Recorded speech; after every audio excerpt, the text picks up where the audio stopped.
देवों के देव महादेव, भोलेनाथ, शिव शंकर, नीलकंठ, महाकाल जैसे नामों से अलंकृत होने वाले भगवान शिव का जन्म कैसे हुआ है? उनके माता और पिता कौन हैं? ब्रह्मा, विष्णु और महेश को किसने जन्मा है? ये सवाल कई लोगों के मन में उठता है। जागरण अध्यात्म में आज हम आपको इन्हीं सवालों के जवाब दे रहे हैं। आइए पढ़ते हैं इसके बारे में। कौन है भगवान शिव के माता पिता? देवी महापुराण के अनुसार इस ग्रंथ में भगवान शिव की उत्पत्ति को लेकर एक कथा है। एक बार देवर्षि नारद ने अपने पिता ब्रह्मा जी से पूछा कि इस संसार का सृजन किसने किया है? आपका भगवान विष्णु तथा भगवान शिव का जन्म कैसे हुआ है?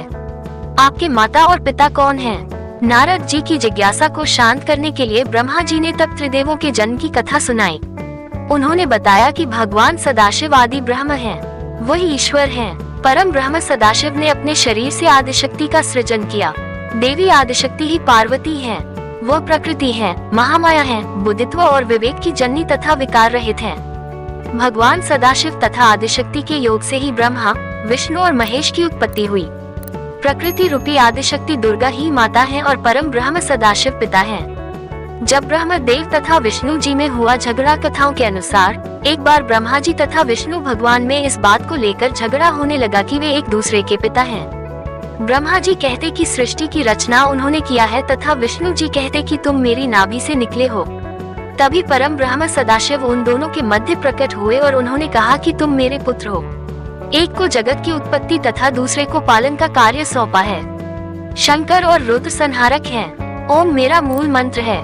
कैसे हुई थी त्रिदेव की उत्पत्ति? कौन है भगवान शिव? विष्णु और ब्रह्मा के पिता कहते हैं देवताओं में त्रिदेव का सबसे अलग स्थान प्राप्त है और इसमें ब्रह्मा को सृष्टि का रचयिता, भगवान विष्णु को संरक्षक और भगवान शिव को विनाशक कहा जाता है। ऐसे में कई लोग ये सोचते हैं कि त्रिदेव की उत्पत्ति कैसे हुई, अर्थात कैसे उन्होंने जन्म लिया इस संसार में। अगर आप भी इस बारे में सोचते हैं तो आज हम आपको एक प्रसंग बताने जा रहे हैं जिसे सुनकर पढ़कर आप समझ जाएंगे कि कैसे हुई थी त्रिदेव की उत्पत्ति। प्रसंग: भगवान शिव ने एक बार सोचा, अगर मैं विनाशक हूँ तो क्या मैं हर चीज का विनाश कर सकता हूँ? क्या मैं ब्रह्मा और विष्णु का विनाश भी कर सकता हूँ? क्या उन पर मेरी शक्तियाँ कारगर होंगी? जब भगवान शिव के मन में यह विचार आया तो भगवान ब्रह्मा और विष्णु समझ गए कि उनके मन में क्या चल रहा है। वे दोनों मुस्कुराने लगे। ब्रह्मा जी बोले, महादेव, आप अपनी शक्तियाँ मुझ पर क्यों नहीं आजमाते? मैं भी यह जानने के लिए उत्सुक हूँ कि आपकी शक्तियाँ मुझ पर कारगर हैं या नहीं। जब विष्णु भगवान ने भी हठ किया तो भगवान शिव ने सिकुचाते हुए ब्रह्मा जी के ऊपर अपनी शक्तियों का प्रयोग कर दिया। देखते ही देखते ब्रह्मा जी जलकर भस्म हो गए। जैसे ही शिव जी ने अपनी शक्तियों का प्रयोग किया, ब्रह्मा जी जलकर गायब हो गए और उनकी जगह एक राख का छोटा सा ढेर लग गया। शिव जी चिंतित हो गए, ये मैंने क्या किया? अब इस विश्व का क्या होगा? भगवान विष्णु मुस्कुरा रहे थे। उनकी मुस्कान और भी चौड़ी हो गई जब उन्होंने शिव जी को पछताते हुए घुटनों के बल बैठते देखा। शिव जी पछताते हुए उस राख को मुट्ठी में लेने ही वाले थे कि उस राख में से ब्रह्मा जी पुनः प्रकट हो गए। वे बोले, महादेव, मैं कहीं नहीं गया हूँ, मैं यहीं पर हूँ। देखो, आपके विनाश के कारण इस राख की रचना हुई और जहाँ भी रचना होती है वहाँ मैं होता हूँ, इसलिए मैं आपकी शक्तियों से भी समाप्त नहीं हुआ। भगवान विष्णु मुस्कुराए और बोले, महादेव, मैं संसार का रक्षक हूँ। मैं भी देखना चाहता हूँ कि क्या मैं आपकी शक्तियों से स्वयं की रक्षा कर सकता हूँ।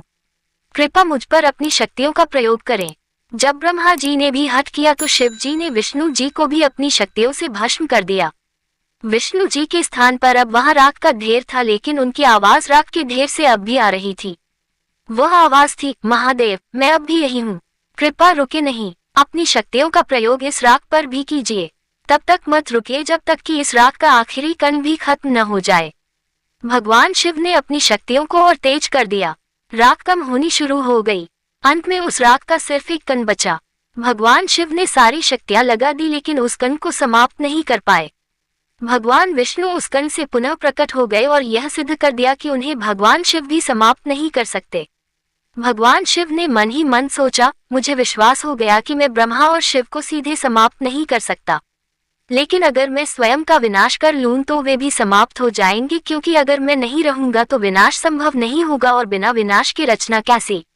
अतः ब्रह्मा जी समाप्त हो जाएंगे और अगर रचना ही नहीं रहेगी तो उसकी रक्षा कैसे?